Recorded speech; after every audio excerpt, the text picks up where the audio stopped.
Hi everyone. This is a video in which I'll be analyzing a stock. So I have already done 2 or 3 videos before, which you can actually view on YouTube and Instagram, IGTV as well. So the stock that I have taken up is Dixon. So there are certain reasons why I have chosen this stock today. So let's discuss this. So majorly what I want to tell you is that I select those stocks where there is a breakout, or there is some specific pattern which I really like, or in which in the coming days you can see a lot of volume and the stock going up.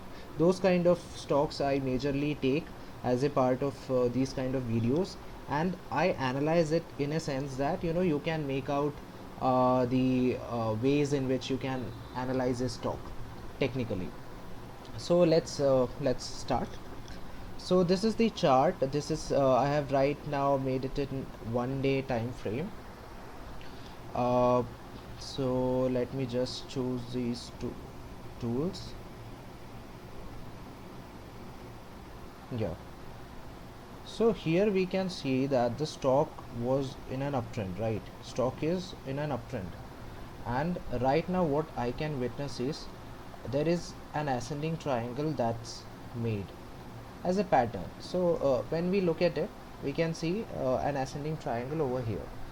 So normally ascending triangles are a continuation pattern, which means that since this stock is in an uptrend and then there is an ascending triangle, this means that this momentum still continues.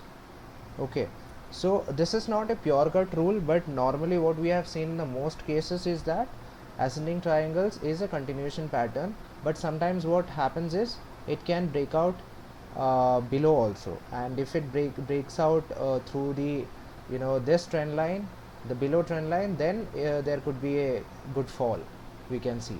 But here we can see there is a breakout that has happened already, so we can conclude in this case that it is going to be an uptrend. And let's analyze this in 1 month time frame once, just to see that if this stock is in an uptrend or not in the longer term. So I can see that from the time it was listed, the stock is in an uptrend itself. There was no correction as such which I can witness. So it shows the demand for this stock, and the volumes are also pretty great.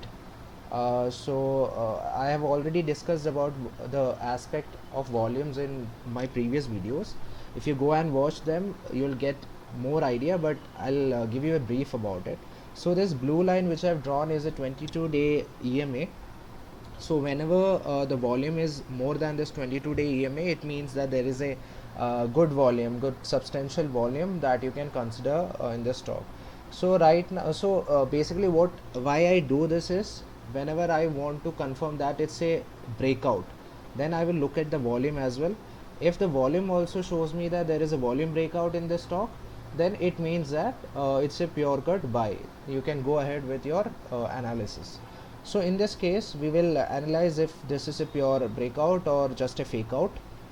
So what I'm going to do is, since we have analyzed the 1 month time frame, we just have to look at it in a glance, that if in a 1 month if it's in uptrend or not. If suppose let's say the stock was something like this, then we wouldn't have gone long in this position, because there is an intrinsic downside momentum in this stock, which means that there is a good possibility that even if this stock moves a little up, it could come down again. So this is why we generally choose those stocks for buying if there is a longer term uptrend in that stock. So right now I'll convert this in 1 week time frame, just to see if there is something else that I'm missing, or if I can spot a better pattern or some other pattern in this stock. So as I can see that this consolidation has been happening for quite a long time, which means that it's a good sign, because when consolidation happens for a longer time and then it breaks out, it gives a good momentum.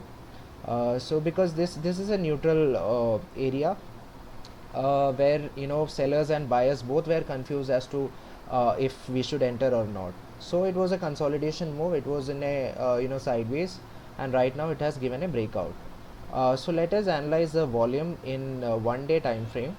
So here I can see that, when this triangle pattern was, when it started to form this triangle pattern at this point of time, from this point of time we can see the volume has not increased dramatically, right? From here the volume is just okayish. It's not much like what we can see right now.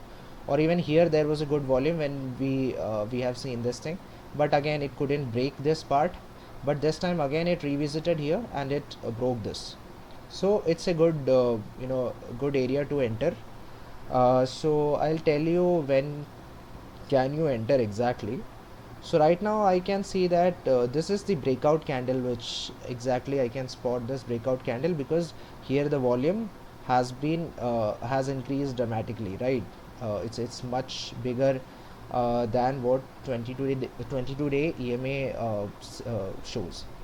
So I can confirm that this is the breakout candle, and this candle signifies that it sustains.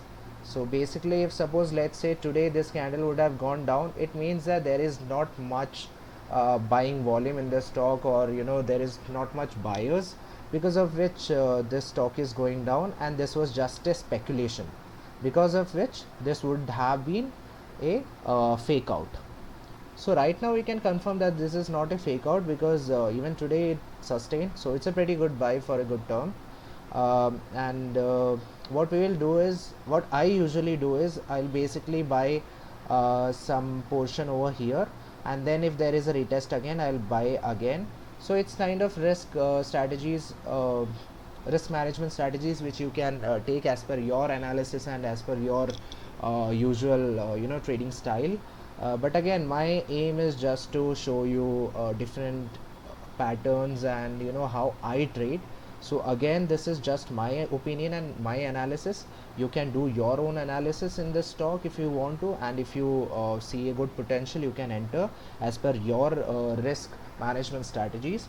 But here what I would be doing is, I'll wait tomorrow, and if suppose let's say the stock opens here or opens here, I would be buying it over here in some portion, and after that I'll see if the stock goes up or not. If suppose it comes down over here, if retests again, then I'll be buying more over here. So that's how I usually do in order to lower my risk. So this is the learning that I could give you today. I'll be coming up with more such videos in which I'll be analyzing different stocks, and I hope this was a great value addition to your knowledge. So do watch my videos. Thank you so much for watching.